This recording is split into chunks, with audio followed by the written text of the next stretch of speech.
welcome, listeners. You're with Santos Bonacci, and this is just a special edition. I've invited some great guests today. I have Matt Presti and Robert O'Tay, and they will be joining me very, very shortly. A couple of weeks back, we did have a show with Matt and Robert,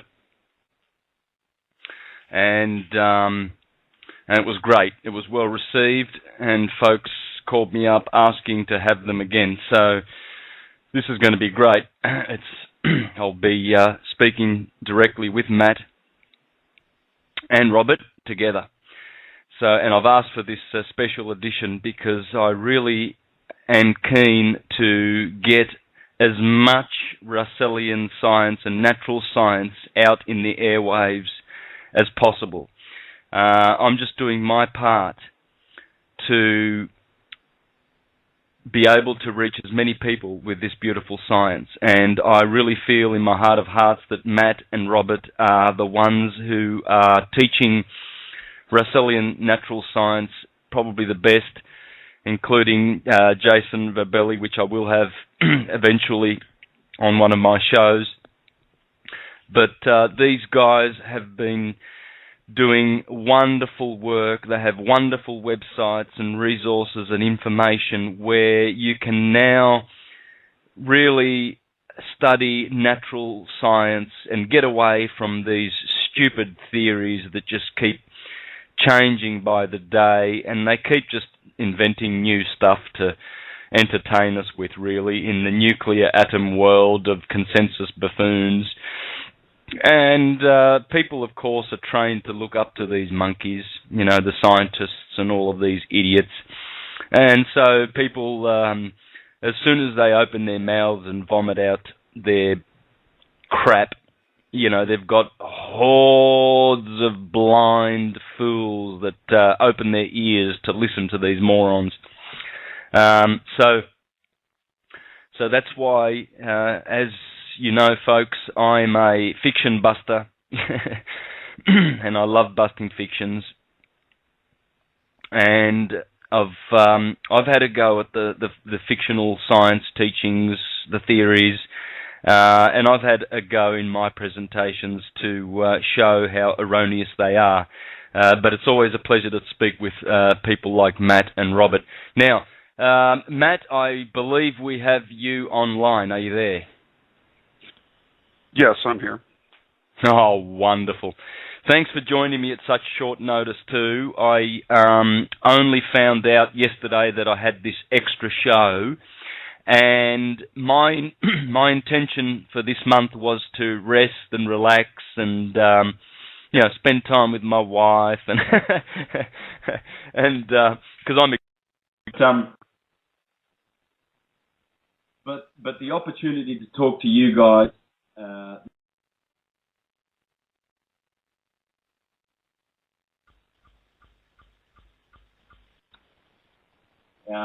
Hello, you there? Can you hear me, Matt? Oh, There's sorry. a little bit of interference there. I lost you, but. Yeah, I have to apologise right now. I do have some troubles with my brand new mic, which I bought 2 weeks ago, and my brand new headphones. So, folks, please forgive me if I'm cutting in and out. So, Matt, thanks once again, and here we are doing another show. So this time, basically, it's just you guys and me. Sounds great. It's just, you know, it's almost technology, so a bigger call is always a more difficult task and challenge.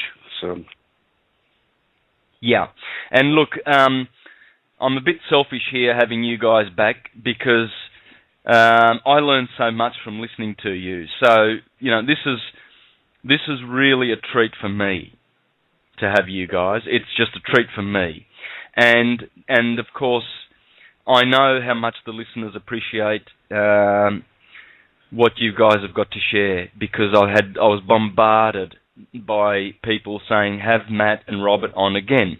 And I want to have more natural science / Russellian science on audio before the end of this year is out. So very, very selfish on my part, but it's going to be to the advantage of many, many listeners.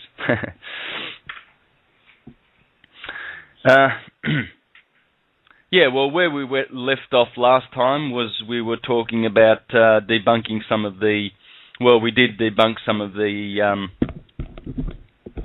atomic theories, the nuclear atom, etc. But that's an interesting subject, the nuclear atom. Why do you think it is that we have so many followers of this theory? It's just a theory. Are people too lazy to want to, investigate for themselves, or are they just happy to let the scientific world preach to them whatever rubbish theories they come up with? Well, I guess I could best say I think it's in line with mankind's natural progression. Honestly, I don't think it was... In the very beginning, education was very hard to get across to people as far as why it's good to read, why it's good to write, and it's taken literally thousands of years for even a form of education to become something that people felt was important. I mean, always in the tribal setting, the shaman would share the wisdom with the tribe, and I think that's the roots of education. But as they say, the road to hell is always paved with good intentions, but as Terence McKenna said, the road to hell is never paved with clarity. So in that children come up in an education system that has obviously been hijacked in the past 100 years, so it is that it's natural that if lies are taught, then lies will be what's believed. And it's not necessarily the fault of the people in the colleges and the schools. I mean, we've all been duped, and we all have to come to this awakening process if we're going to really see what it is we're trying to free ourselves from. And so I think it's a good place to start with a accurate perception that, what we're dealing with in terms of other people's awareness is really something to empathize with, because we've all come from that place, and we know how hard it can be to take a look at things that just seem completely out of the box, especially if the box is all you know. So,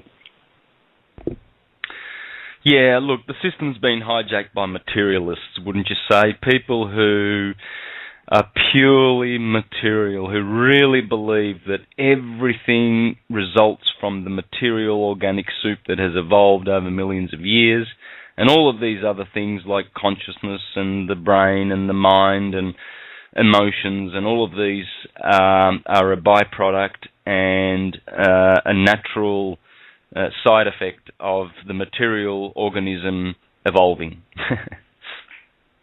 Yeah, indeed, and I think part of the mistake on scientists' part for why they reject the notion of a causal universe by mind force is because the senses are literally a mirror.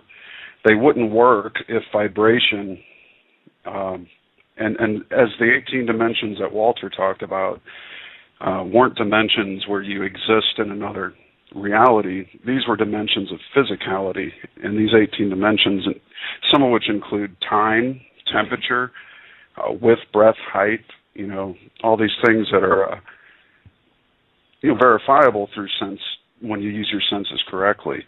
And basically what senses are mirrors of these vibrations. They wouldn't work if these vibrations weren't there. So these frequencies, vibrations of matter, which is light, all matter is simply different pressure conditions of this one substance. So what science has effectively done is locked itself into a position of sensing from these senses alone, which is equivalent to trying to drive a car looking in your rearview mirror to go forward. I mean, literally, the mere effect of reality is vibration. And so from stillness, this vibration unfolds into a seeming motion picture universe of illusion, but refolds into stillness. And that's really the difference between sensing and knowing, where sensing is living in a mirror image and believing the image to be real, as knowing is to live in the real universe and to know that the image of motion and vibration is the mirage or the illusion.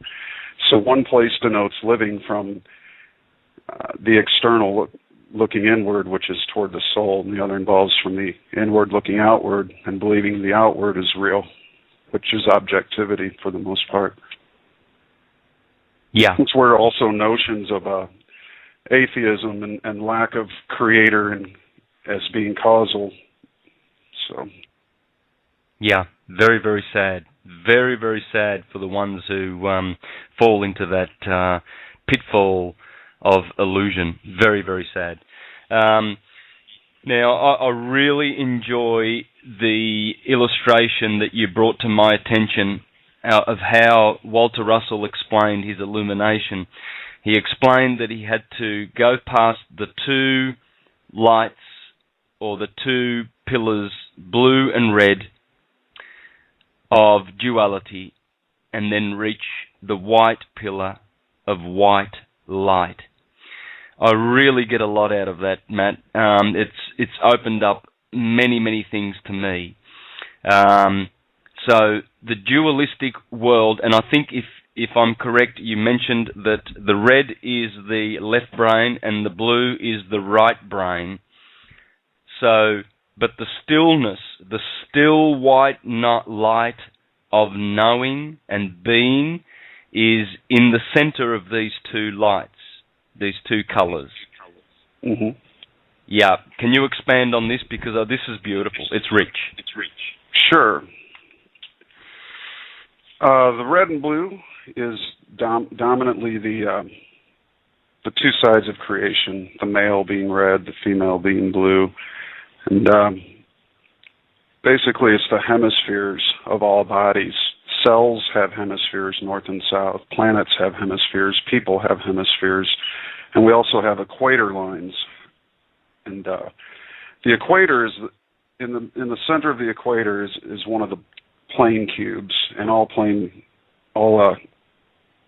cube planes, the side static six faces, which we are cubical. We have a front, a back, a left, a right, and a top and a bottom.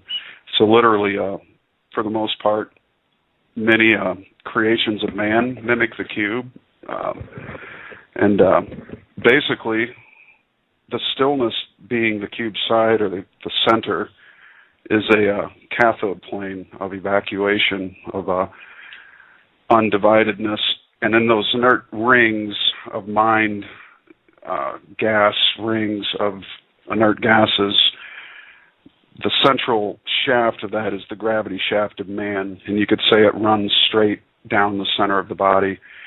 The heart is the twin opposing vortice, where as Robert likes to say, the seat of the soul, as was distilled from the Atomic Suicide book. They changed their language from being the pineal as the seat of the soul to the heart being the seat of the soul. And I tend to agree with that, but I also think that the pineal is the marriage of the heart and mind. Because in the visionary experience, we tend to see our visions, and may I qualify our visions as not being hallucinogenic when I've done my mind expansion and mind opening trips, if you will. I never saw anything that I would consider a hallucination. What I saw were geometrical patterns, intense light, the motions of the waves through all matter and substance. So it wasn't, this label of hallucinogens and all that is just invalid to me in particular. But learning of the white light, I think that's the realization of the left and right, the two hemispheres that all bodies exhibit, is the left and right, or the red and blue. So it's natural to see life as duality. But centering all motion, if you can marry those two things together, the alchemists called it heart and mind, male, female, sun, moon. If you can marry those opposites and silence and still that seesaw of motion, then you have penetrated the pillars. And there's multiple ways to penetrate it, but the best one, if you can learn to do it without any substances, without any external modalities, then you've really mastered the art of it.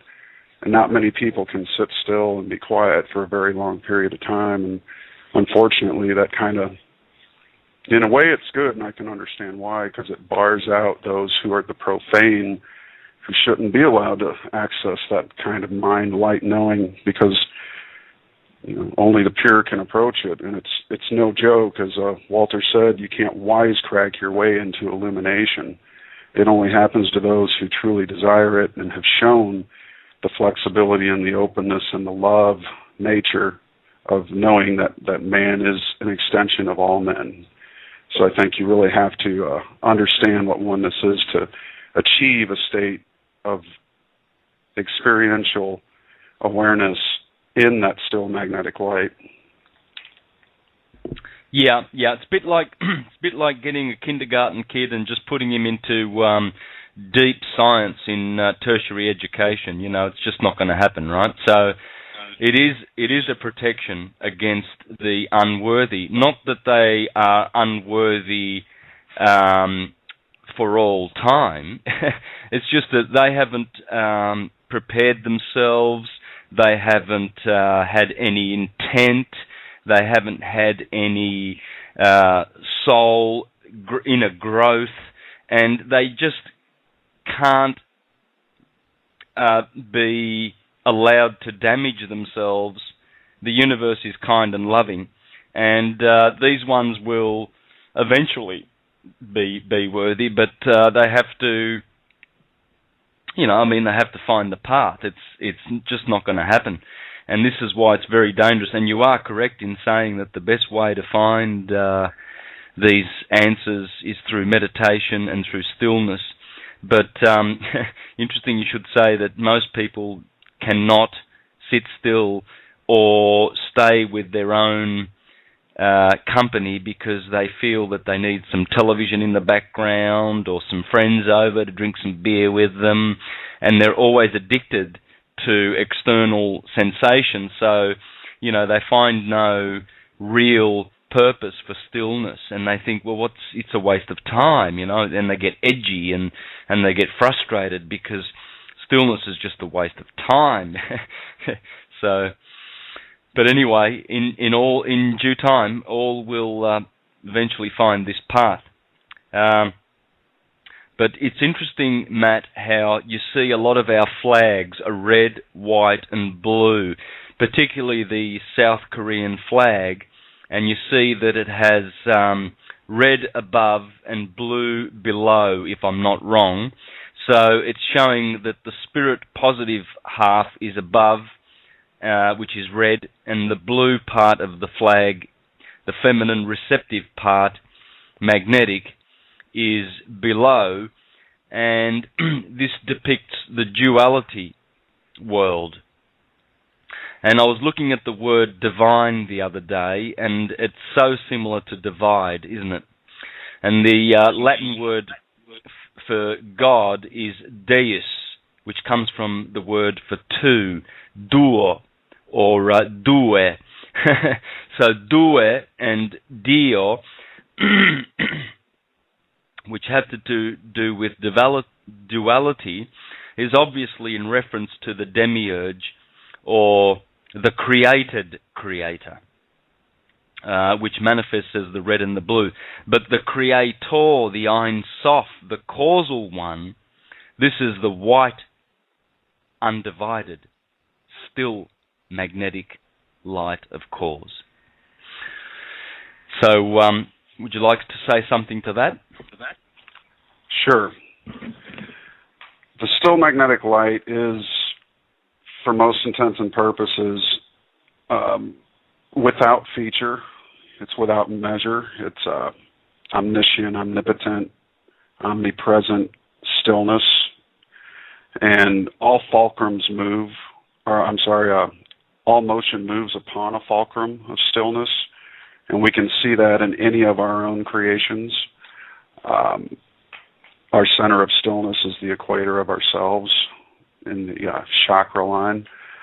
The center of stillness on a seesaw is the fulcrum upon which it moves.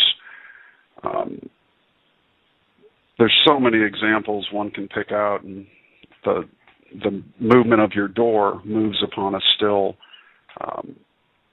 wall, a beam, and just every motion you can see has a central point of stillness upon which it moves, and consciousness is no different. And I think when we realize what we're really all connected to, which is this colorless, sexless, still, undivided, silent light of mind which pervades the entire universe. It's in the center of every cell. All cells move around it. It's in the center of every hurricane, tornado, every motion in nature, every thought, every ring of every tree. It's omnipresent. It's throughout the galaxy, through the Milky Way and all other galaxies, and in the center of suns and planets. And there's nowhere the still magnetic light is not, including in every globalist, every policeman, and everybody that's bitching about policemen and globalists. It's in everything. There's nowhere that it isn't.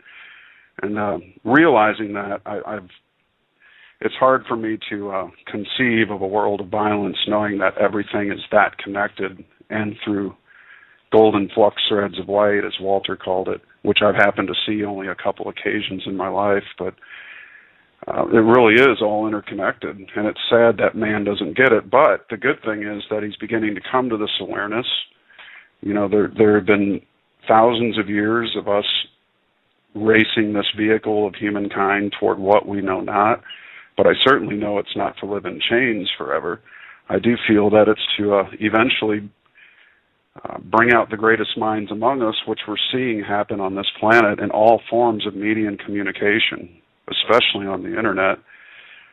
There are people that are just tired of the business as usual, and I don't think it's going to go on for too much longer. And the more that we realize the power of the fulcrum upon which we all move, then we can begin to actually demonstrate our power. And necessity is calling to all of us to begin demonstrating our power through ourselves, not through organizations, not through, politicians or political parties or movements or clubs or sporting events. It's calling for each of us to take part, to live with purpose and with meaning, and just take the chance and find that that's the real secret. Not just thinking things, but acting on them. You have to act, because Walter was very much not a Tibetan monk, in the sense that he felt like, and even in the Divine Iliad, his revelation from God, if you will, the Creator, he wrote that men who sit in mountains, and think themselves more holy for suppressing desire, basically, and I'm paraphrasing, are doing a disservice. And because the universe of the Creator is purposeful, and it unfolds its purpose through desire, which is electricity, the only force which divides that white magnetic light of stillness into pairs of opposite forms that then must interchange to perpetuate itself. And this beautiful unfolding of this beautiful creation that we live in has absolute purpose in it. So those useless beggars by the side of the road who think themselves holy and then ask for alms in the process, because they can't even afford to feed themselves, are actually, in the eyes of the Creator, from the Divine Iliad perspective, not mimicking the Creator. It's indeed trying to set itself apart from, as if it's beyond desire. But anyone whose desire is unfolded through a loving way of giving service to their fellow men, which is a very feminine principle, which is why a lot of men have trouble with it, because they're, bang my chest kind of guys. I'm tough. I'm going to fight. I'm going to kill if they come get me, and blah blah blah. It's unfortunate, because you're just getting farther to the left or to the right, away from the fulcrum, which is where these realizations of oneness come from, where these ideas of how you can change the planet through your own thinking come from. And it's from where we're all going to return to when our bodies cease to move, because we will, like any other vibration, cease, and you just have to accept that fact. But know that while you're here, if you live with purpose and a sense of purposefulness of yourself, which is the unfoldment of your own ideas into the realm of mankind, then you will have a much greater and happier existence. You become master of your body instead of a slave to it. You live a mindful existence from the soul instead of a meaningless existence toward the senses. And I can't stress that enough, that I just hope that we can teach enough younger people in this world to, I aim to open a school one day, at least to try to teach the kids around my circle that I'm interacting with, who are my own kids and who are the nieces and nephews of my darling Lori. And, I'm just hoping that they can find their potentiality and live with purpose. And I, for one, aim to try at least to help that happen in my part of the world. Oh, yeah. Look, it's on. It's on. In the book of Revelation, it talks about new scrolls being opened and new books being opened. This is in reference to books of enlightenment and a new way of teaching. It's not referring to this world's established way of teaching. And I'm talking about empire, folks. Empire has been an enemy of mankind for a long time. What would you say to that, my friend? Well, empire certainly. There are no accidentally great men in this world. Leo wrote that, and I think really an arrogant man is not a humble man. A humble man has to be without arrogance, and he really understands more of a feminine principle that nature encompasses, that women who have so long been overlooked on this planet as being as powerful as men. In fact, I think we're going to find out just how damn powerful women are in the next 10 to 20 years, and I hope we do, because without that healthy balance of feminine in man's decision-making processes, we end up with man trying to play both mother and father to the world, and that's what causes an empire. If there is a woman at every man's side as her equal in all decision-making processes of government, we would have a very different world. I think there should be a man and a woman president that share the office at the same time. And I don't mean a Hillary Clinton either. I mean like a real woman who's a mother and not someone that's signed on to the agenda because they're masculinized by the system that they work for. We've all seen the pictures of her staring at the breasts of young actresses. It's disturbing to me. And anyways, I know what it's like to be a body dweller. I'm not without, my own experiences, but I'll tell you this much. To create a different world, you have to come to that understanding of what causes these kinds of things, and it's living without recognition of a creator, of a mind, of a universal connection to everything else.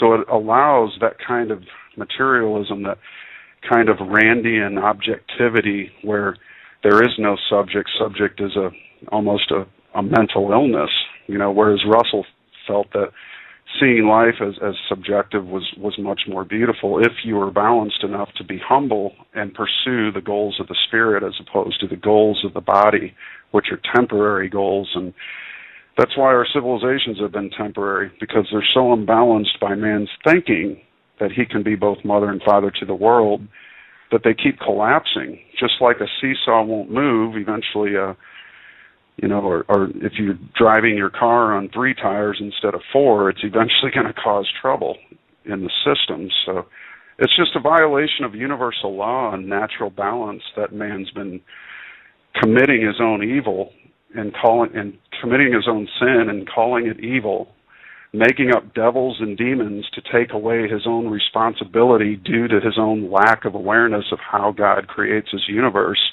in male and female forms. I mean, we have to, if we don't embrace humanity, then we're going to lose everything. because 20 times before this, we've lost everything. 20 civilizations and counting. This is about to be number 21, unless people can begin to open their minds and step outside of the damn box they put themselves into, and really start to take an active approach in giving love to their fellow men, and to do only that which will make you to be loved, as Leo said. Yeah. Yeah, love and light, they go hand in hand. There is that undivided still light is pure love. Unconditioned consciousness and love. And although we do see love manifest in the dualistic world, it still has this contrast of good and evil, whereby people really do believe in the characters of evil. Whereas if they were standing in their higher minds, they would have, a more accurate perspective of what this is. It's just a playground, you see, where the divided light, electricity, is just playing around doing its thing. Sometimes it manifests it as evil, and other times it manifests itself as good. But it all folds back into the one still undivided light of pure good and pure love and pure light. Indeed, and that's one of the themes in the one of the hidden themes in the Matrix movie, and one of the similarities that Russell described in his 39-day illumination is that he could see through the walls. He could see people coming, like their energy. He said everything was connected by golden flux threads of light. He was completely severed from body awareness and existent wholly as mind.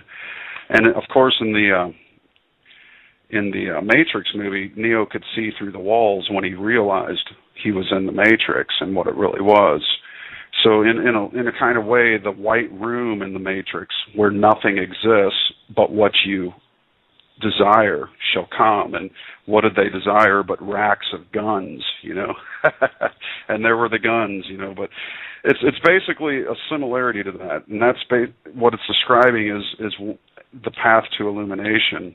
And whether they even meant to do that or not, I don't know, but I think it's a good way to draw on a visual for people who don't quite get what it might be. But if all of us walked around in that state of being able to see the golden flux threads that connect all of us, if your mind was severed from your body sensations and you existed as holy mind, and this has been described by multiple mystics, sages. There's many in India who know this as like knowing the stats or who won the World Series last. It's as common to them as it is for us to know that kind of stuff. But obviously, what I was getting at is if one was to be aware and could actually see in that state, then when you hurt anything or anyone around you, you would see like almost. In fact, you couldn't even do it. Put it that way. If you were in that light, you couldn't hurt anything. But if you could, you would see like a diminishment.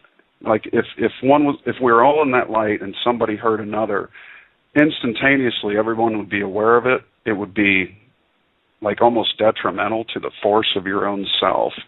Like part of your own light would fade with the light that you hurt. And that tends to happen to us. We can almost feel that in our senses.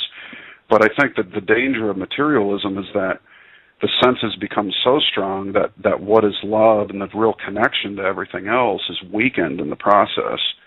And I see some of the most disgusting arguments and mean-spirited things that I know of come from people that are just so sense-based that they feel whatever they want to do is all right, and everyone should kind of get out of their way and bow down and worship them. And that's kind of that sickness where they've turned their desire outward toward their senses instead of what masters have always said and mystics throughout time immemorial is to turn your focus inward, inner sensory perception of the internal world. And that's one way we can get away from materialism is by pursuing the inward goal instead of the outward one. Yeah, for sure. And this is why the the world we live in has plenty of distractions. There's lots of shows on TV. There's more channels than you can ever watch. There's more stuff to do. There's spread and circus everywhere. Anything to keep you distracted from your true self and from realizing that these golden threads of light join us all together. And what you said there, Matt, about how if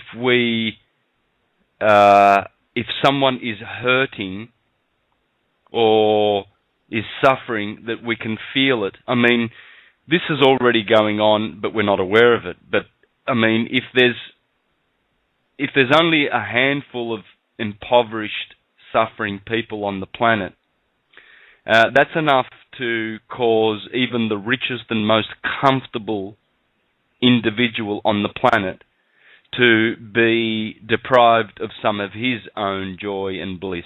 Because if there is one person suffering, then we all suffer. Now, a lot of people don't understand how that works because they're so caught up in the materialist paradigm that, you know, while the gravy train has still got plenty of gravy on it and they've got plenty of Cuban cigars to smoke and caviar and champagne, they sort of make themselves numb to the suffering of others because they're having a good ride right now, you see. But really, anyone else who is suffering on the planet will bring that suffering back to each one's breast. So this is why it's very important to watch what you say and what you think and how you treat other people, because it does cause you to suffer. I know that when I have an anger fit, a fit of anger, I know how much it causes me to suffer. It causes me days of catching up. My fleshly organism just almost goes into shutdown. You know, my liver suffers, my kidneys, my breathing, my sleep. It's just not worth it. It's absolutely not worth it to participate in any of the anger emotions, friends. Fear, anger, jealousy, all of that is just really, really kindergarten, childish stuff. And you only participate in that when you really believe in the senses and the material world and really are subjecting yourself to it and living in that paradigm. This is where all the pain and suffering comes from, folks. So it's time now to realize and know who you are. Know that you are a divine entity connected directly to the source. And as you said, Matt, before, beautifully, so beautifully, that we all have the seat of our soul in the heart and in the pineal gland, and we all have this. We all have this divine spark in us. And we can't deny that. That's how we live and exist. And so the sooner we acknowledge this and go into that place to dwell, the better it will be for us and for humanity in general. I couldn't agree more. Yeah, and when you look around today, it's obvious that this is going on. It is going on. People are waking up, and it's beautiful to see. Hopefully, it will be quick enough. I'm pretty positive that it will be, and we will have that wonderful world that we've always felt in our hearts and minds. Now, from my experience, see, I've lived in the fictional world, and I lived really good and hard in that world. For instance, I was a Jehovah's Witness knocking on people's doors, and I was zealous. Oh, wow, was I zealous. Bible in one hand, and I was knock on those doors, 9 o'clock in the morning. I didn't care who came to the door, you know. I mean, I wasn't afraid. And because I thought I was bringing a message of salvation to people, you know. The Watchtower and Awake magazine in my right hand, Bible in the left hand. and I'd go a-knocking. Now, friends, I can assure you that I've awoken from that world. And as the highway to hell is paved with good intentions, rest assured a lot of zealous people will come to you in the name of Jesus and in the name of their fictional doctrines and try to save you. One thing I can say is that I'm thankful that I have awoken from that world, because that's the materialistic 5 sense world where you are led to believe that you are saved and you are safe and you are correct and that everybody else is wrong. And what this is doing is this is actually a way of the elites harvesting our energy by dividing us into the Mormons, Jehovah's Witnesses, and Seventh-day Adventists, etc. And rather than acknowledging the light that each other individual has in their fleshly organism that is centered in the heart, we are denying them that.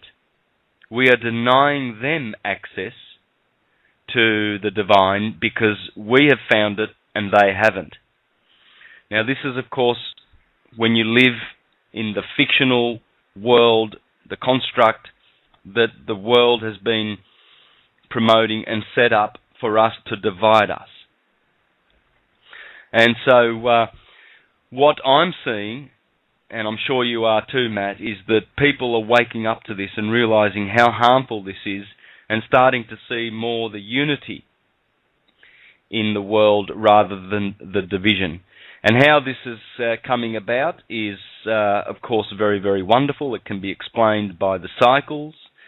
We know that we've lived in cycles of dark energy called the Dark Ages, and we know that we've had golden ages and beautiful high consciousness has visited this planet many, many times. Walter Russell makes reference to this and makes mention to the fact that many civilizations have passed and gone because they weren't able to raise the level of love and consciousness high enough.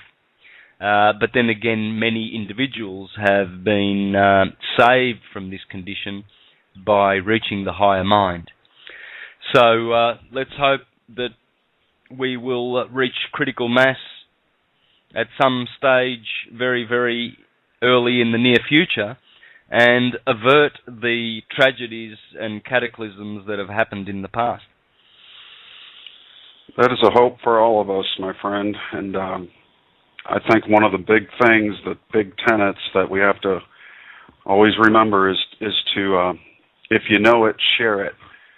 You know, especially if you're aware, even to an inkling, that there's a certain connection between everything, then you begin to unfold that awareness. And it's real important that you balance your thinking with action, too, because now more than ever, I mean, I would love for 2012 to be a date of, you know, where the 21st hits and there's some galactic alignment, which many say there are, and there's a real energy that comes when we cross the ecliptic of the Milky Way, if in fact that's what we're doing, which NASA says we're not, but then others say we are.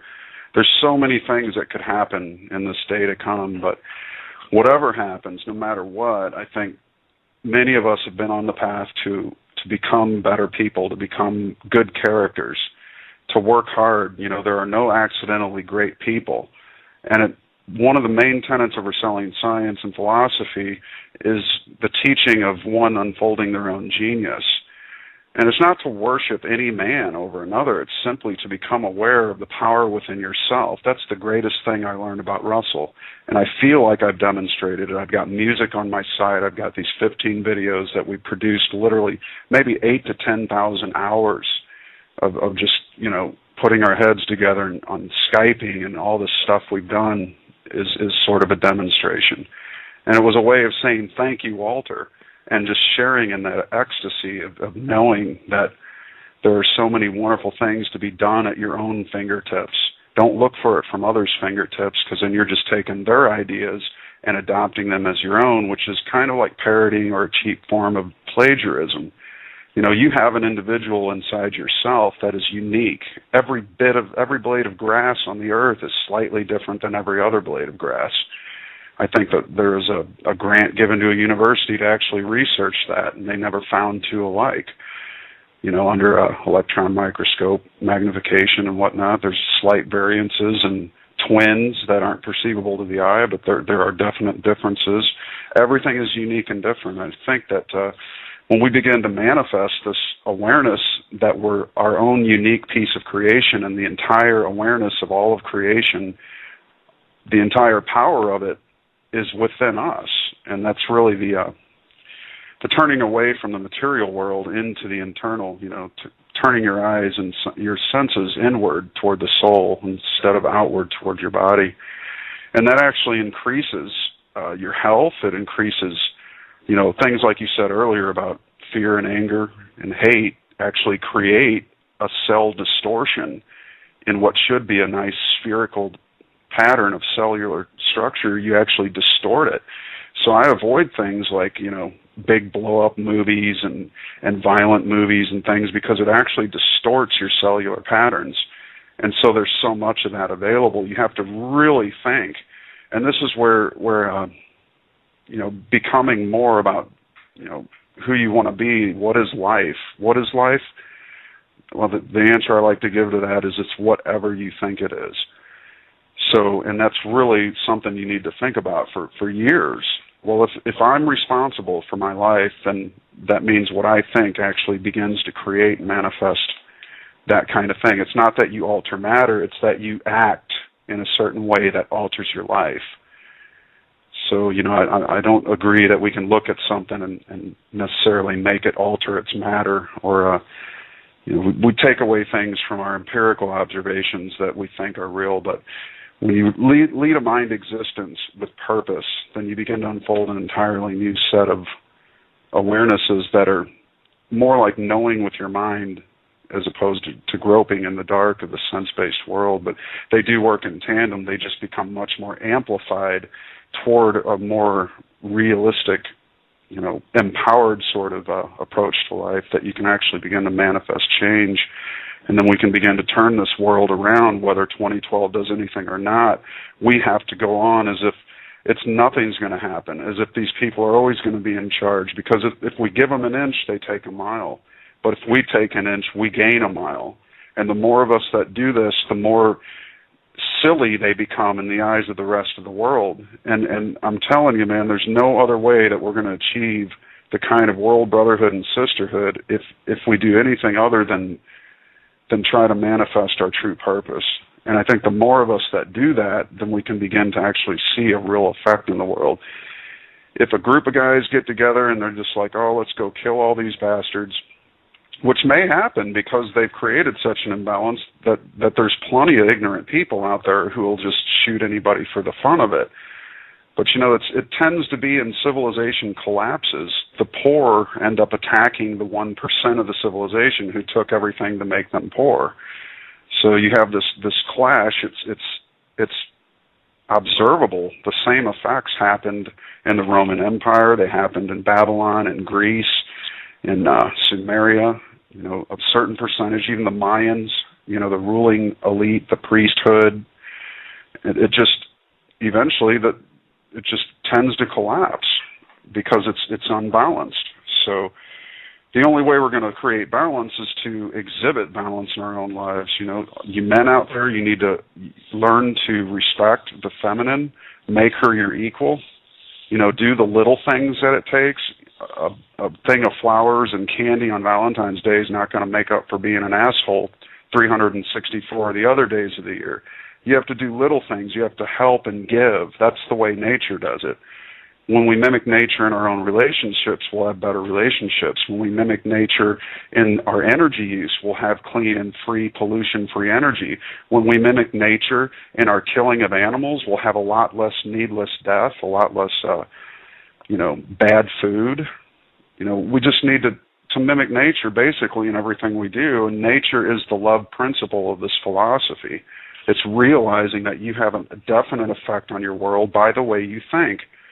And so it's a real responsibility that most people shun. They'd rather blame a reptilian race from the star system Draconis instead of taking responsibility that there might just be some people on the planet who think with their reptilian brains and are 100% bred to be sense-based and to acquire riches of the earth in some sort of a game where they feel like he who has the most shit wins.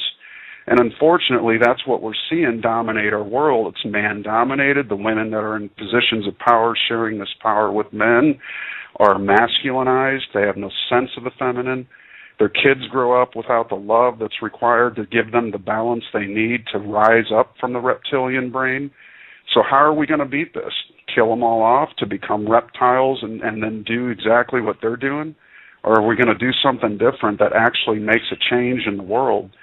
You know, my friend John Sheliak said we have to start being that which we wish to see. We have to be the new. Think of it as a building that's just getting designed. You know, we have to clear the ground. We have to lay the foundation. And if those among us that are brave enough to be yourselves out there would just say, fuck it, I'm going to do it. I'm going to take the chance and be myself. Doesn't mean you need to quit your job or stop paying your child support or be a jerk off to your boss or anything like that. It just means you're going to take the chance and go within yourself and say, you know, I used to paint when I was a kid. I remember my mom and dad would say, you know, oh, your paintings look so nice. You know, I'm going to try and paint again, or I'm going to write some music. I used to play guitar or trumpet in the band.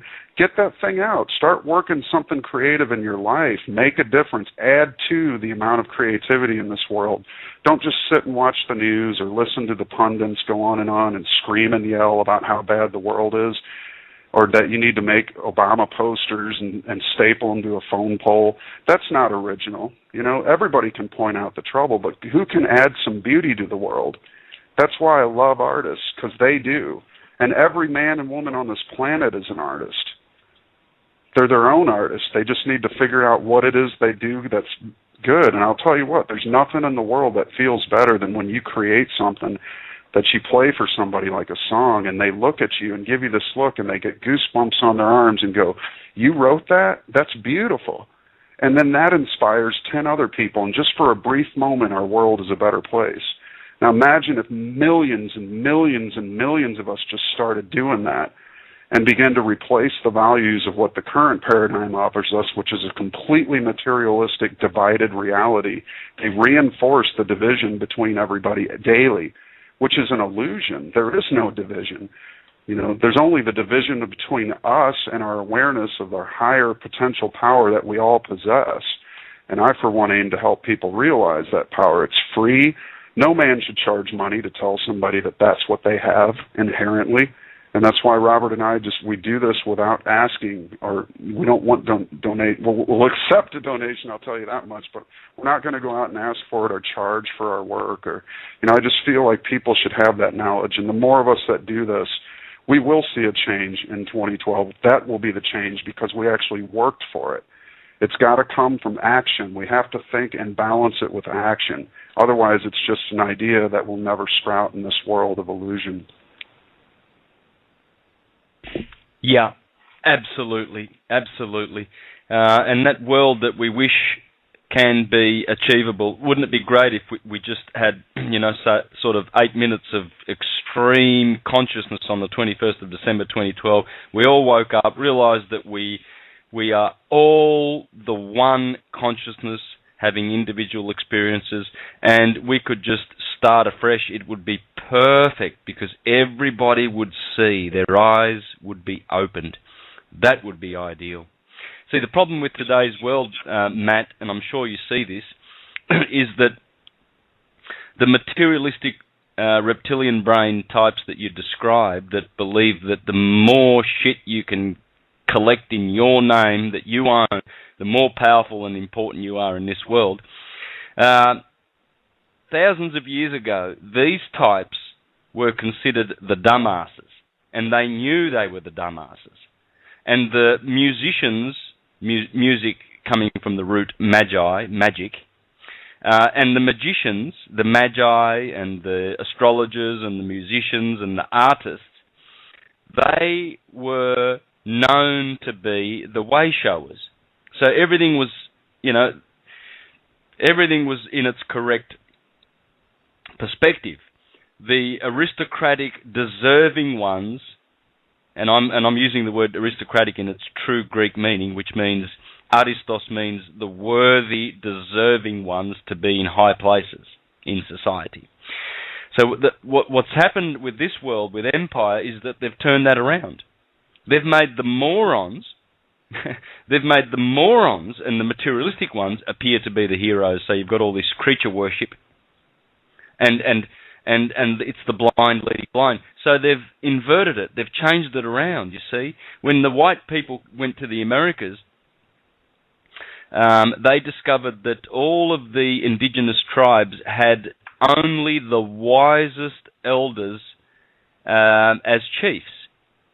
And they soon put an end to that. But there was sort of a matriarchal system. Same thing happened in this country. The Aboriginals were very matriarchal. Still to this day, they are matriarchal. And I've witnessed this personally firsthand by going out into, the centre of Australia and having contact with many Aboriginal tribes. And I know that they are matriarchal. But that system enabled everyone to see who were the less enlightened ones and who were the truly enlightened ones, and they had their respective posts and positions in society. That's all been turned around. This is where the confusion lies. You see, we've got morons like George Bush, blind leading the blind, for instance, and this is repeated on every level in our society where we have undeserving ones in extremely powerful positions of power. And it's definitely upside down. Hopefully that will change in the next few weeks. Oh, we can only hope, Santos. I mean, it's a long road. Changes don't come by overnight acceptance. They come by way of many funerals, generally. And I forget who said that, but it's true for most intents and purposes. Yeah. Now, just to change the subject, Matt, I know you're friends with Jason Verbelli. I'm hoping to have him on my show soon because he's just released some papers. Have you seen his work? I've seen a lot of his work, but I haven't seen these specific papers you're talking about. Is it on sonoluminescence? I forget the site. I will dig it up, but I've seen he's released about 20 papers on Walter Russell, and they're really good reads. I've read a couple of them, and absolutely exquisite stuff what he's doing. He's really released some great information. So I thought you might have some insights to that, but certainly he's doing a great job. He sure is, and Jason, if you listen to this, I need an article from you for the newsletter. So I invited him in before, and he wasn't able. He's got a busy schedule, but he's doing good work out there to bring attention to Dr. Bod. He's doing good work to bring attention to Walter Russell. He's got some very insightful points, and he's been one of the ones who has helped further the message of divine science and the science of mind itself to give people a deeper outlook on life and space and a new kind of physics that we can draw from mind as the fulcrum instead of from the senses to define our universe in much better ways. Yeah, and going to the higher mind is really, like you said before, it's also going into the heart. Because you would have to have a good heart condition before you can access the higher mind. And so it's hand and glove, wouldn't you say, Matt? Yeah, I mean, the alchemical writings and pictures denote the marriage of opposites, and you could say in one sense the hemispheres are opposites. There's many kinds of opposites, and the left and right hemispheres of mind are, when they're married together or become aware of itself as one instead of itself as two. And two, I would describe, there's always a voice in most people's heads. You could call it the thinker.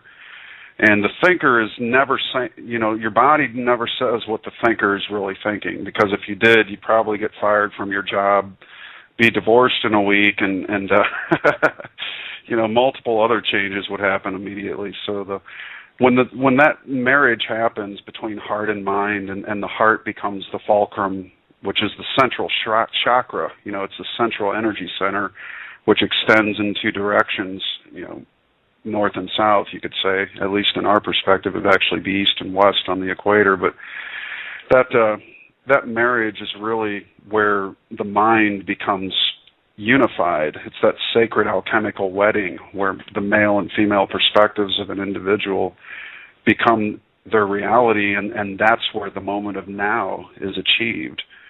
And now backwards means you've won. You've won the game of duality by marrying the two together and thinking as a whole. It's divine science. It's divine omniscience, omnipresence, and omnipotence.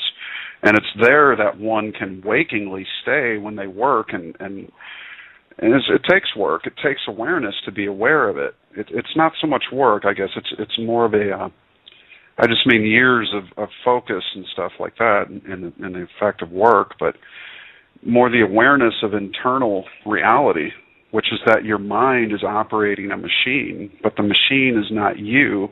Your money is not you. Your possessions are not you. Your Nike shirt and Adidas shoes are not you. These are not us, and neither are these bodies. Our bodies are literally vehicles for driving our consciousness, and our consciousness is omnipresent, but it's omnipresent in this point. And the more it becomes, it can expand into even more omnipresence, I guess you could say. There's really no, I guess, consciousness on a sub-level, as Walter would say. Instinct is basically God control.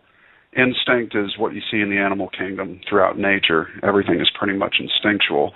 Man is the only creature that has been freed from nature's control. We have actually developed an ability to choose, and whether or not that's given by the Creator or just an effect of bodies that become more advanced than others, we do possess one uncanny quality that most of all other nature doesn't, is we can choose not to think instinctually.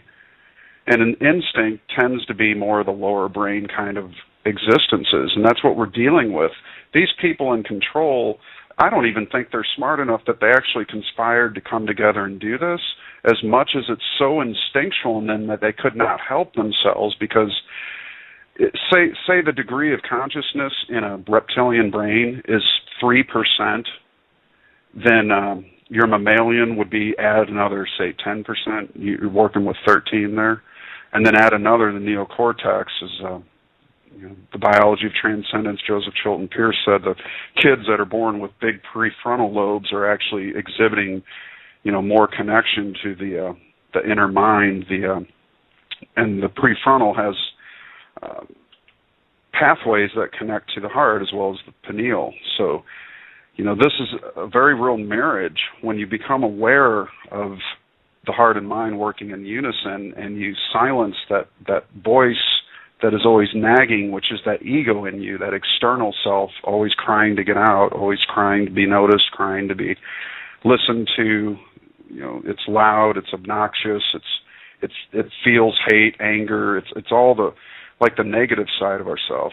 But I'm all with the man who said, "Be careful casting out your demons, because you may be casting out the very best part of yourself." I'm not saying overshadow that voice. Sometimes it's relevant, especially in situations where there's survival things, or that can be very important. But overall, the thinking of holistic mind and sacred science and the living philosophy of life is to wakingly be in the central part of yourself, the fulcrum of yourself, move through life in the now. And sure, you can have goals, but know that to achieve them, you must work for them. And everything must be in balance. And the more that we create balance and harmony in our own existences, the more we can extend that harmony and balance outward toward our neighborhood, toward our states, toward our countries, and eventually toward the entire world. And there's really no other way to unify humanity than in that process that I can see. I mean, other than if there's an alignment, of course, and we get that jolt from the center plane of the Milky Way, that would be nice. But if not, man, let's not give up. You know, let's keep pushing forward no matter what happens. Yeah, for sure. Matt, we'll just have a short break. We're at the top of the hour now, so you can get yourself a cup of tea and just relax, and we'll be back in about 3 minutes. So, listeners, hang in there. We've got Matt Presti. We're waiting for Robert O'Tay. He will be hopefully with us in the second hour. If not, Matt's doing real fine on his own. So I think we've got a good formula here. So let's have a break, and perhaps we can talk about the white light when we get back. I was just thinking when you were talking about the heart chakra, and I remembered that the heart chakra is green and the solar plexus is yellow, and I'd be inclined to think that the white light is more centered to the yellow, whereas the heart chakra is green. So let's talk about where the white light comes from, if you have any thoughts on that. If not, fine, but sure thing. Might be a good thing to open up the second hour with. Alrighty, so we'll take a break and we'll catch you, folks, in 3 minutes. Thank you very much. All right, folks, we are back, and thanks for hanging in there. Now, we had a thought about the white light before the break, and I've been under the impression that the white light would be centered in the yellow chakra, which is the solar plexus, but it would have to be centered in the green heart chakra because that's the center. Would that be right, Matt, or is my logic skew-iff? Well, there's multiple ways we can look at this. As I said earlier, in the home study course of the Russells, they wrote that the mind was located in the pineal gland, which is reflected in our Unit 11, Part 11 on divine illumination. But since we've found passages in the latest distillation of their work, which their last writing jointly between Walter and Leo was Atomic Suicide, where it said in multiple places that the seat of the soul was between the two pulsation sides of the heart itself, the center of the twin opposing vortices. And if I'm correct, is not the heart chakra the fourth one? It's the center between the three on the top and the three on the bottom. So I would think that, myself personally, I would think that the unison of that heart and mind itself, the pineal and the center of the heart, if you will, that joining together is the visionary awareness of your oneness, as it were. So I would say probably in reference to the question on yellow is the anode condition of wound up matter, but there still is a center in it, which is the shaft of invisibility, the magnetic or the gravity shaft that extends in two directions, north and south. So that's an extension of that stillness, which is not perceivable by our senses again. So yellow definitely being something our senses perceive because we name it and we can call it something, but we can't really name or describe stillness or silence because it doesn't have attributes. So if in the center of that yellow, you could find that marriage at equator, then you would know that somewhere in that middle, in that center of that body, is that stillness as well, because it exists on the three cube planes, the three interior planes of the cube in terms of three-dimensional reality. Wow. Yeah, Walter Russell in his new concept of the universe says, sound vibrations of a harp string are an electrical effect. The electrical vibrations of sound are a division of undivided silence. How beautiful and simple it is. Wow. And, a guitar, exactly. A guitar string doesn't pluck itself. It takes a mind to pluck any string. So mind, again, there is causal. There's another experiment. You want to see how mind is causal? Just, see if a guitar string will pluck itself. You could sit there for life ages of the earth and it'll never happen. But a man can certainly mindfully reach his finger out and pluck a guitar string and create a temporary vibration which comes from stillness and returns to it. And Santos, I want to say I have some running to do. I know Robert is coming on with you for this next hour, and he's on the phone line as far as I know. So I'm going to say thank you so much for giving me the chance to speak with you. And I think you and Robert should have a great conversation on the scientific end of this. And I'm going to listen into this and make sure at least that he gets on and joins with you and maybe say hello to him real quick. But thanks for having me on, and I appreciate the chance to talk too much. You beauty. Thanks, Matt, and we'll certainly do this again. So thank you very kindly. And Robert, welcome to the show. Oh, thanks a lot, Santos. Sorry for the confusion. You said 6 p.m. I guess you were talking Matt 6 p.m. Oh, okay. So See, I'm on the West Coast, 2 hours difference. That would have been 4 o'clock for me. So I was waiting another 45 minutes to come on, so I am here now. I just got done working. Yeah, dang, I forgot you guys were so... You're on the opposite sides. Oh, goodness. Yeah, My no problem. apologies. No worries at all. He's at the, Central Standard Time, and I'm at Pacific. Gotcha. Okay. 2 hours difference. Yeah, so, I got to hear what you all were saying. I might just add a little bit to what you were talking about, the yellow, the suns, the anode spheres, are created from the yellow of the orange and the yellow of the green, which are male and female. The hemispheres are separated by the still magnetic light, which is white. And so the male and female each inhabit one half of a sphere. They don't cross over. It's not like the nuclear theory of the atom, where you have these electrons flying all over in every which way. They spin in rings which are parallel to the cathode planes. So it's an impossibility. The nuclear theory of the atom is an absolute impossibility. It goes completely against nature. And what's happened is at the wave field amplitude, the 404 position, as Walter Russell calls it, the sphere is shared equally by male and female. It's perfect balance. Would that be in the north-south or an east-westerly projection? You could consider it north-south. North would be male and south female, and they don't cross over. They each have their own. The line of demarcation would be the ecliptic of the sphere, the equatorial plane, as it were. Beautiful. And so the white light, we're looking for it in the body. Since the heart is the middle chakra, it should dwell in the heart, in the green, shouldn't it? Absolutely. As Frank Chester proved with his laborious efforts, his empirical efforts in studying the heart, he was able to determine that the heart is actually twin opposing vortices. And so I don't know if that occurring anywhere else in the human body. That's the way nature functions, from atoms to galaxies to suns.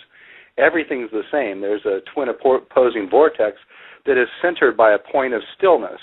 That is the fulcrum point of omnipresent light, the Creator's desire to express, and it has two levers. Those two levers would be the twin opposing vortices, which are male and female. It's a sex-divided universe. So the spheres are in the human heart is the same. Everything is the same. As above, so below. As within, I think is more correct, as without, because our heart is functioning according to the very same principles that the atom and the sun and the galaxy are. So it's just it's the divine signature of the architect. The divine architect is the spiraling phi, which is centered by stillness. And Frank Chester actually proved that, with his chestahedron. That's the magnetic space geometry which gives form to the human heart. It's the same kind of space geometry that the cube is in relationship to the sphere. Wow. Absolutely mind-boggling. It's so simple. I was reading from the New Concept of the Universe book with Matt how it talks about sound coming from undivided stillness and goes into division to create sound and then goes back into the stillness. I mean, what a better way to explain how light works. It's the same principle, and it's simple. Absolutely. And it's, it's a sex-divided universe. It's male and female. He had made revisions from his earlier work where he talked about, for instance, positive and negative electricity. Well, if you do that, then you're saying, well, positive equals male and negative equals female, and that's all wrong. It's, these terms that have been forced onto these observations, in fact, give a very false understanding of what's going on. It's a sex-divided universe. Male is equally as charged as female. They're two anodes, which give back and forth to each other through rhythmic balanced interchange, each becoming the other. Yes, the self-begotten. So Ra, in the mythologies, Ra becomes El, and then El becomes Ra. And so Isis becomes Osiris, and Osiris becomes Isis. They are just forever changing their position, but it's always the one thing, isn't it? Right, everything's bisexual. Everything is in and through each other. So the anode and the cathode are constantly changing in between each other. So you can't have male without female or female without male. Everything in the universe, that's like, saying there's something as such as a monopole. It's impossible. Or a charged particle, for that matter, because a singly charged particle that's either positive or negative. That's just an impossibility. Everything's bisexual. Everything's sex divided. It has to have its opposite mate. Yeah. So when scientists are finding an electrically charged particle, that's simply because they have just centered their concentration on that instant in time when that energy manifests in the charged polarity. Exactly. Yeah. You could just look at a so-called negatively charged particle as an expanding particle, and one that's positively charged, according to their terminology, as being one that's charging, charging or discharging. So you don't need positive and negative and all these terms that academia has come up to describe these with. Oh wow!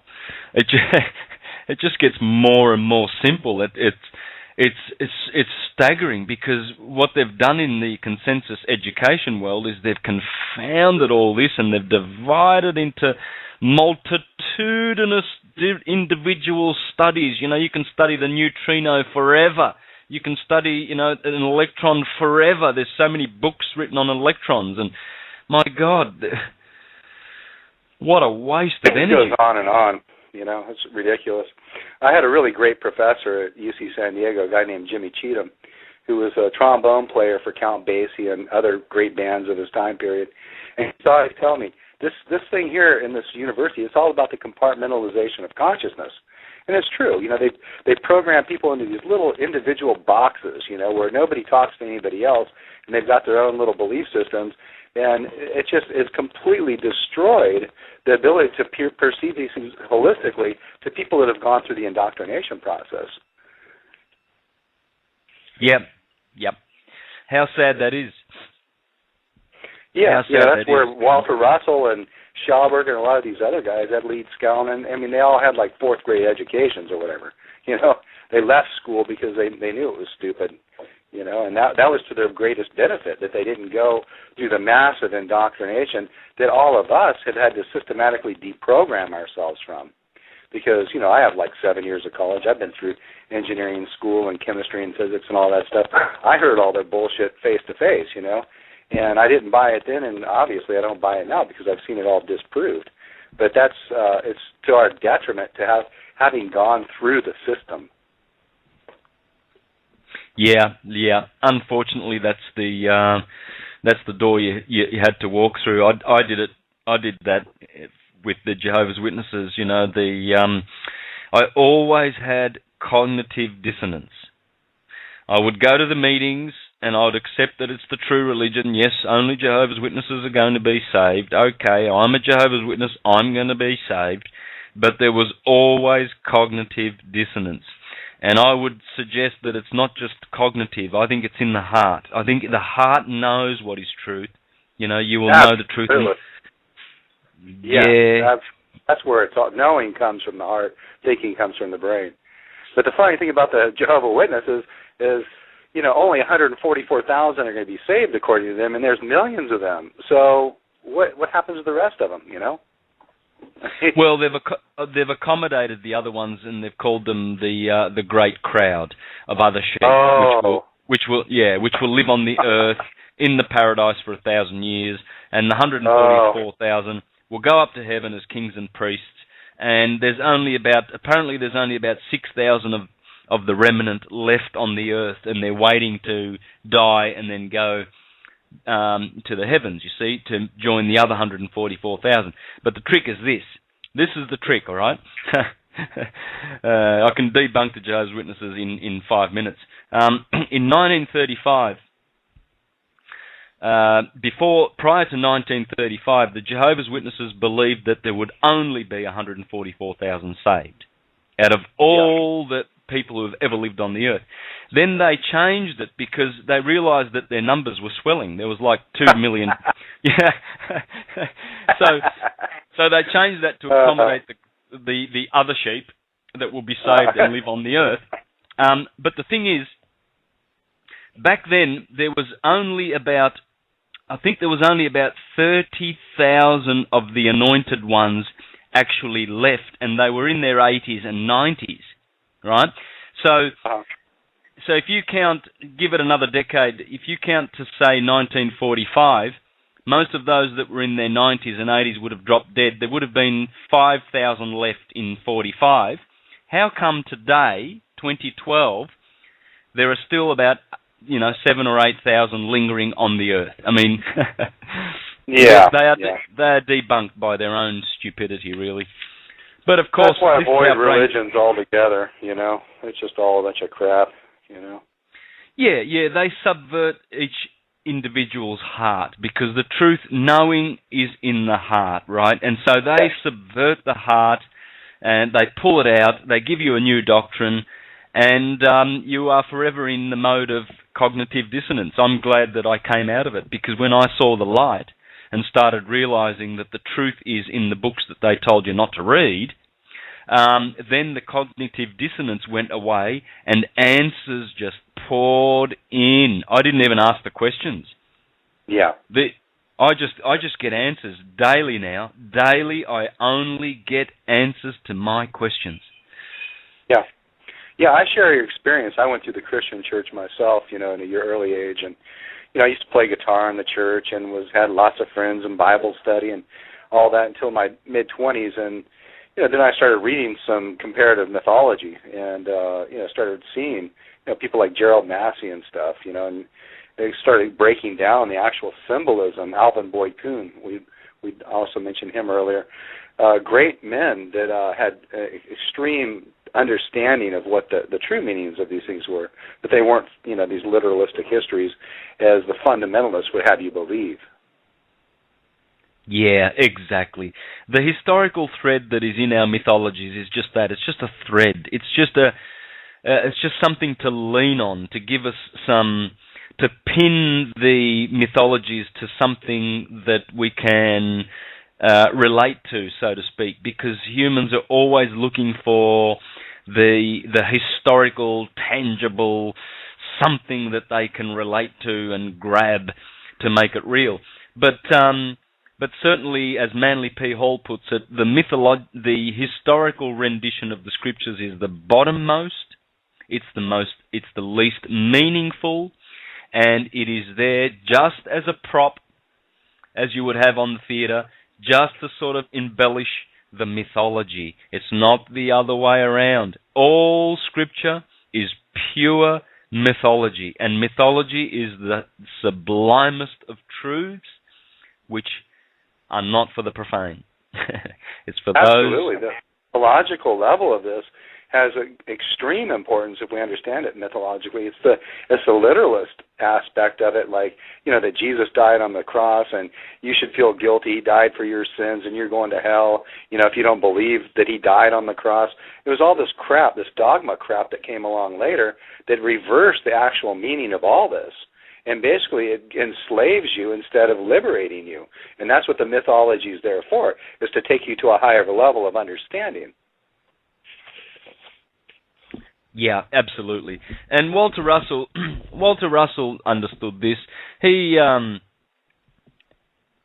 did refer to a historical Jesus from time to time, but he did not do that in the same way as the literalists. He knew that as he had ascended into his higher mind, so did Yeshua ben Pandira, or whoever it was, that history likes to just go back and isolate one individual. It might have been a few individuals.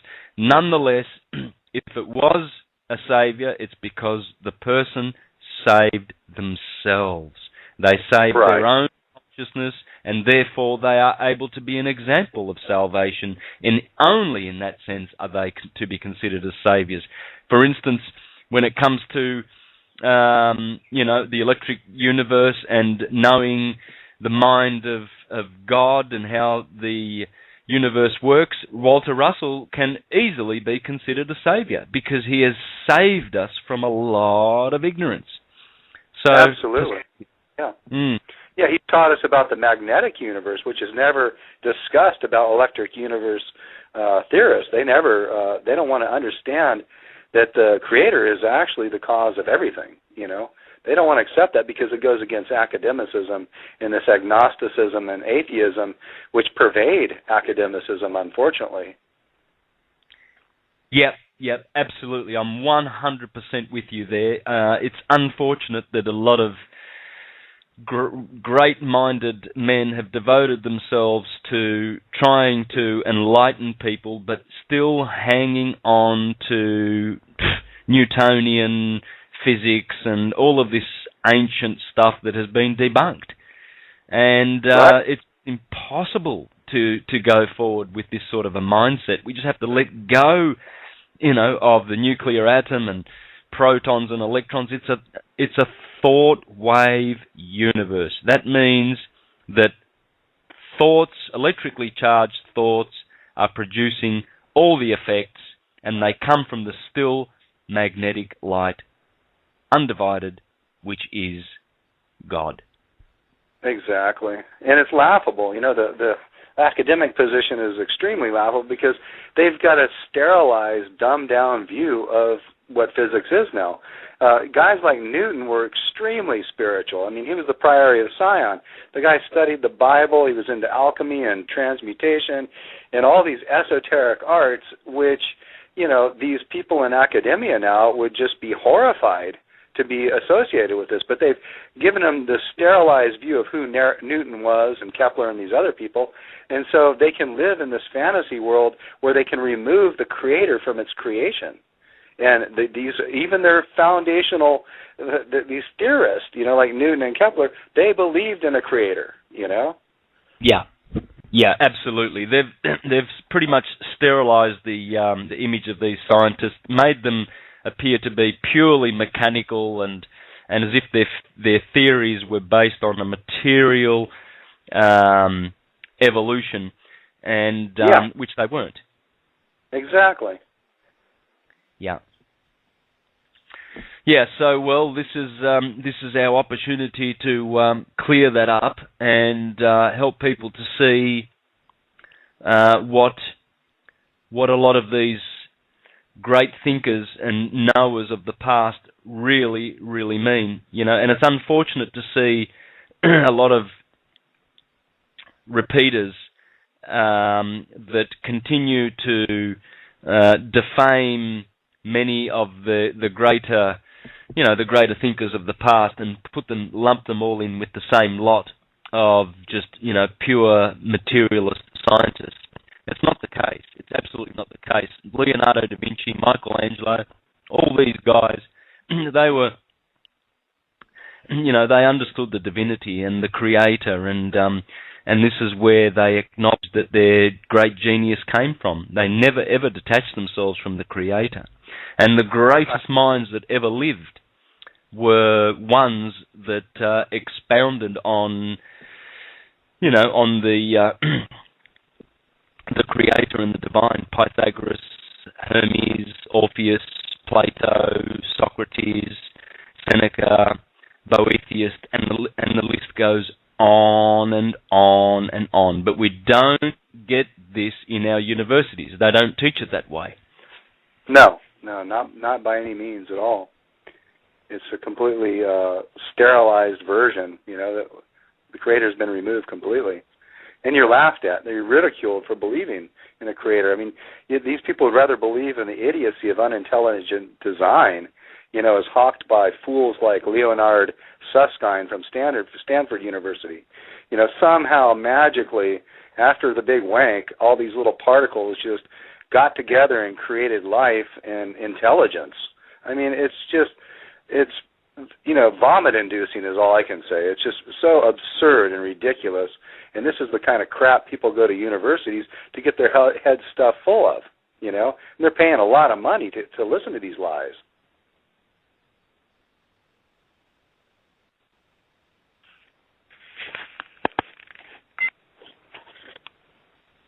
Hello?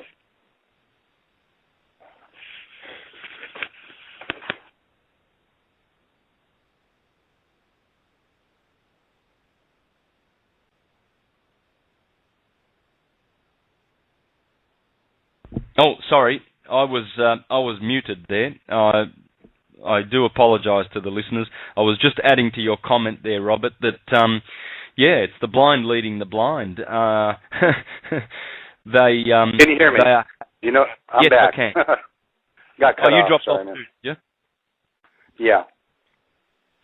Yeah, Can well, you hear I me? was speaking into the mic, but I was mute. I had my mic muted, so there must have been about 20 seconds of silence there for the listeners, for which I apologise. But I was saying there that, unfortunately, they support the blind ones that are leading the blind. They don't give any money or support to people who are going to debunk their theories, which will really just chop the profit that they're making from their lies right from under their legs. And this is why they must silence the wise one. You'll find that the one that knows, the one that has got any valid or true information to share with humanity to enlighten them, you'll find that they are either in a mental asylum, in jail, they've been whacked, or they've gone over the border to practice their medicine, like Jim Humble, for instance.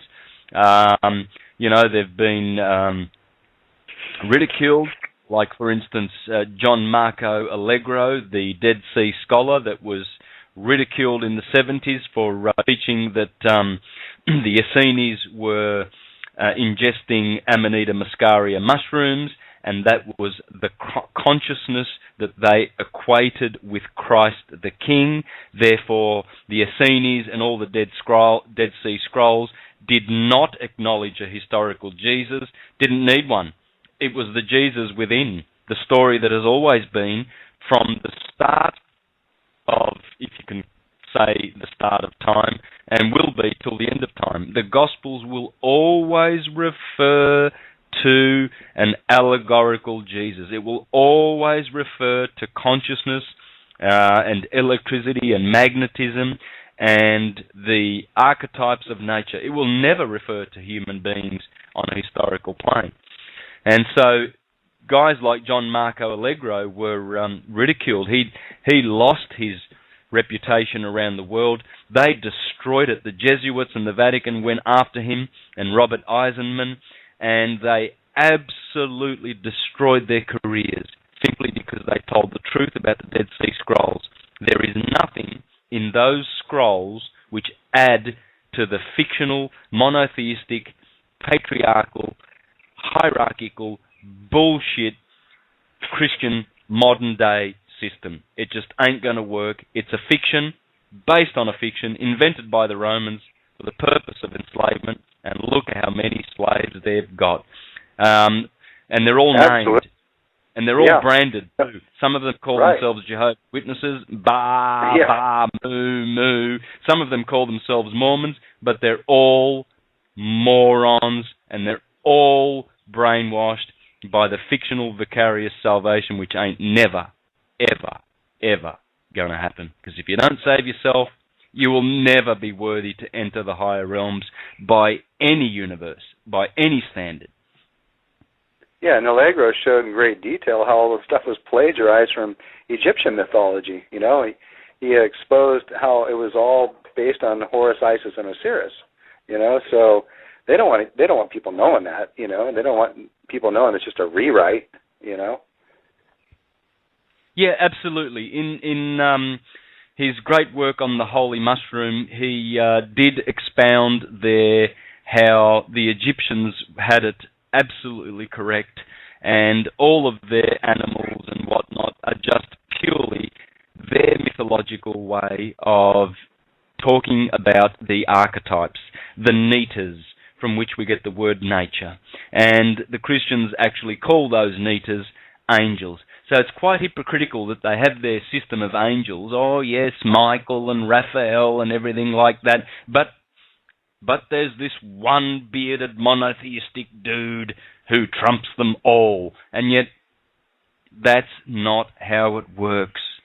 Nature, the netas, the angels, these are all aspects of the one. They are all archetypal aspects of the one, because there are many attributes to this one. It's not just the one simple, characterless entity. There's much there to be learnt about this one, and it's expressed through the dualistic world, but it is not. It is still just the thinking world of divided lights. The true mind of God and the knowing mind of God exists in stillness. Absolutely. You can elaborate much better on that, please, Robert, if you've got any thoughts. Well, scientifically speaking, it's the magnetic universe of stillness. The magnetic universe both centers and bounds the electric universe in the cubic wave fields. The points and shafts that make up the gravity at the center of a sphere are still magnetic light. It's the point which is extended into a sex-divided north and south, male-female, spherical body. But also the 6 planes of zero curvature, absolute cold, and motionlessness is the magnetic universe also, still magnetic light. So it's omnipresent. But it controls all the spiraling motions which give form to what people are calling our electric universe of matter, so-called matter. When in reality there's nothing but different pressure conditions of light. The thing is the light is pulsing at such great velocity, such rapidity, that, for the human senses it seems like things are solid. We can reach up and pick a rock or a table or whatever. It seems solid. But really those atoms that make up these so-called material objects are pulsing light at extreme velocity. So it's so far beyond our sensory perception that we consider it solid. And how else could we play this game? How else could we dance on the stage of materialism and take on these characters that we play in these various incarnations that repeat on and on and on if we didn't buy into this illusion? I mean, we've got to believe the illusion in order to be part of this game. Yeah.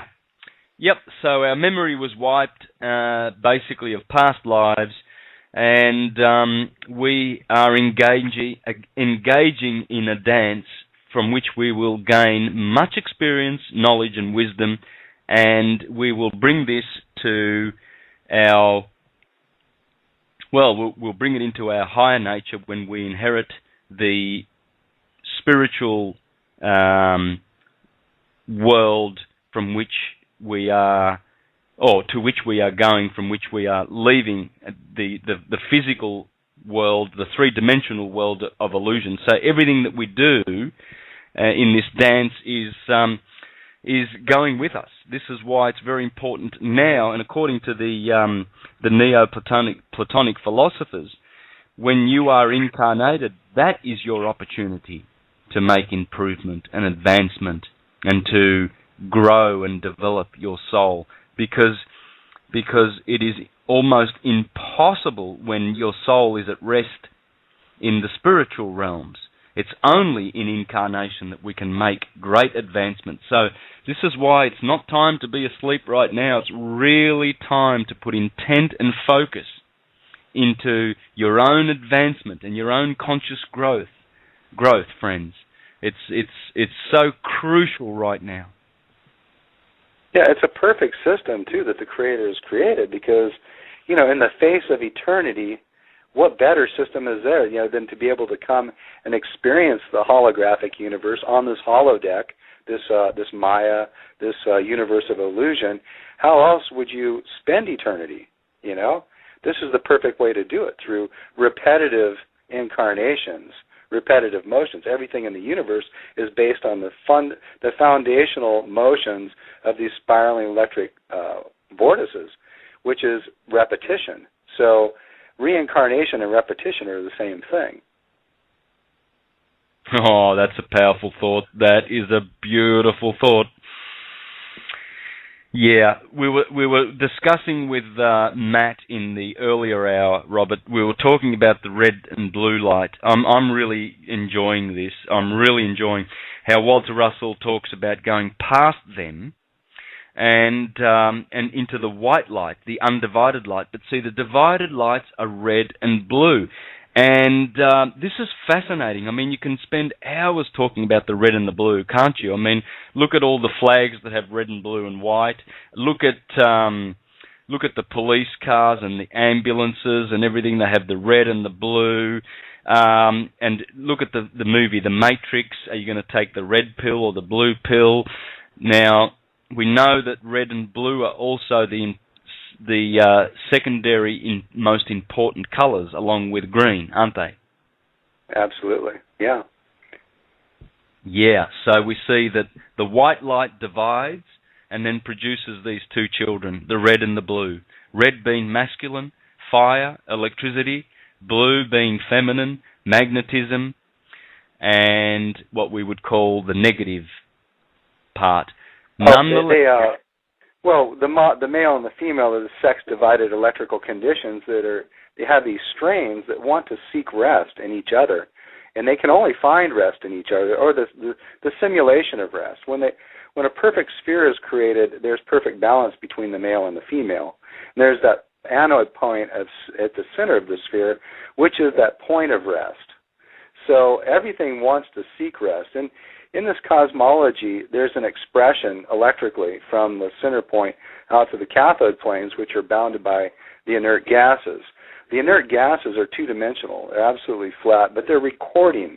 They're the spiritual elements, and what they do is they record the motions of those electrical waveforms, which are voided in the stillness of the magnetic planes, and then radared back to their centers while being transferred into the neighboring wave fields.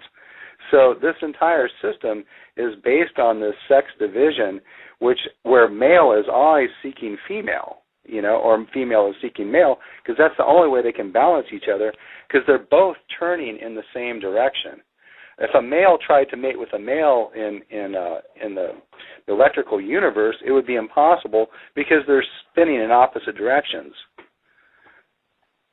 These electrical rings that give form to so-called matter. So that's why male and females mate. Yeah, absolutely. Yeah, they are seeking each other continuously, and so that they can find rest. Because what happens when you find love and light in a relationship is that you are actually seeking the rest that both of you can enjoy in the middle, really. Absolutely, yeah. For that sexual tension and the strain that you experience as a single individual, you can't find that without having a mate. Wow, it's perfect, isn't it? And when you see it happening in the what we call subatomic level, in the thought waves, we can see that these spheres are produced in the same way as we are created. They also are conscious, and they are always seeking each other in the sex-divided universe. Fractally, it happens from the smallest thought to the biggest of galaxies and star cluster groups that we see out there. It's all doing that. Absolutely, and what you're talking about is a seamless cosmology where you don't need a set of laws and all this crap for the nuclear theory of the atom, like strong and weak nuclear forces, which were made up these ad hoc theories. You have a seamless system where the atom and the galaxy and the star and the human and the animal kingdom and the vegetable kingdom and the mineral kingdom, everything is acting of the same exact accord. Everything, it's birth, it's small, it grows to maturity, and then it goes into death and is reborn. Every single thing in nature operates the same way. But yet in academic science, you have whole different sets of laws, all this crap for, the galactic and the astrophysics, as opposed to, the atomic world, as they call it. So, it's, once again, this compartmentalization of consciousness, this divide and conquer strategy, this boxing up people into different, sides and belief systems and boxes, and all it does is create conflict and, a world of scarcity. If we just copy nature, we would see unlimited abundance, because that's what nature does. It gives unlimited abundance through this process of love, which is giving so that giving can give again. Wow. It gets more and more simple and more beautiful. Compartmentalization is what has caused this disease of compartmentalized scientists looking for the unified field theory. They'll never find it because it doesn't exist. It's called consciousness, people. Consciousness. Exactly. Yeah. So unconsciousness produces all these ills and diseases, and we have multitudinous followers of unconscious men who do not know, think they know, repeat opinions, vomit forth their half-truths, which are lies in effect, and you have a whole world of willing followers. Well, let's hope that changes soon, Robert. What are you expecting for the 21st? Are you expecting that we will have some kind blissful vibration that will wake us all up within minutes, so that we can all see that we are all divine, we are all of the one consciousness, we are one big conscious family, love is all there is, light, magnetic still light is at the center of everything. We don't need to go chasing illusionary theories based on empirical reductionism. Absolutely. And we can all in Russellian science, if in fact we are crossing the galactic ecliptic as claimed by the Maya, that is a cathode plane of the cube, which gives form to the spherical and ring systems of our Milky Way galaxy. That is called the south inertial plane, the equatorial divide of the galaxy, which is an extension of the point from the center. So, in the Mayan cosmology, the point in the center is the Hunab Ku, the great being that births all of these star beings, which, further on, birth planets and moons. So, at the very core of the galaxy, we have this being that apparently, according to the Mayan cosmology, if you look at it through Russellian science, we will make contact with that center, because that plane is an extension of that point. You don't have to go to the center of the galaxy to meet the Hunab Ku. The Hunab Ku is going to meet us at the ecliptic. Hallelujah.